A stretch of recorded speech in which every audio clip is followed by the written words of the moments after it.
आज हम भारत की पहली महिला पायलट के बारे में कुछ दास्तां बताने वाले हैं जो शायद आप लोग नहीं जानते हैं। तो चलिए जानते हैं उनकी दास्तां।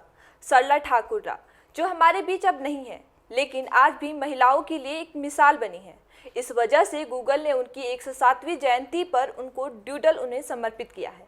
वे एक ऐसी महिला थी जो महज 21 साल की उम्र में भारतीय पारंपरिक साड़ी पहनकर 2 पंखों वाली छोटी विमान में कदम रखकर अकेली उड़ान भरी थी और आसमान की ऊंचाइयों को छूकर एक अलग इतिहास रच दिया था।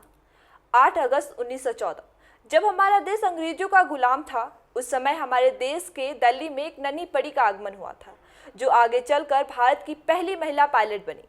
जिसके बाद वो लाहौर चली गई, जो अब पाकिस्तान में है। उनके पति कैप्टन पीड़ित शर्मा एक एयरलाइंस में पायलट थे और सरला ठाकुर अपने पति से प्रेरित होकर पायलट बनने की ट्रेनिंग शुरू की थी। 1936 में जब सरला ठाकुर पहली बार 2 पंखों वाली छोटी विमान में उड़ान भरी, उस वक्त उनकी उम्र महज 21 साल थी और वे एक 4 साल की बच्ची की मां भी थी। लेकिन उनकी ऐतिहासिक उपलब्धियों का बस एक शुरुआत था। लाहौर फ्लाइंग क्लब के स्टूडेंट के तौर पे वे 1000 घंटे की फ्लाइट टाइम पूरा करके एक लाइसेंस पाने में कामयाब रहीं। ऐसे करने वाली वे पहली भारतीय महिला थी। लेकिन इसके बाद उनके जीवन में एक हादसा हुआ, जिसमें उनकी पति कैप्टन पीड़ित शर्मा 1939 में एक विमान हादसे में निधन हो गया। इसके बाद भी सरला टूटी नहीं और पायलट बनने की ठान लिया। यहीं से शुरू हुआ उनकी पायलट बनने की तैयारी।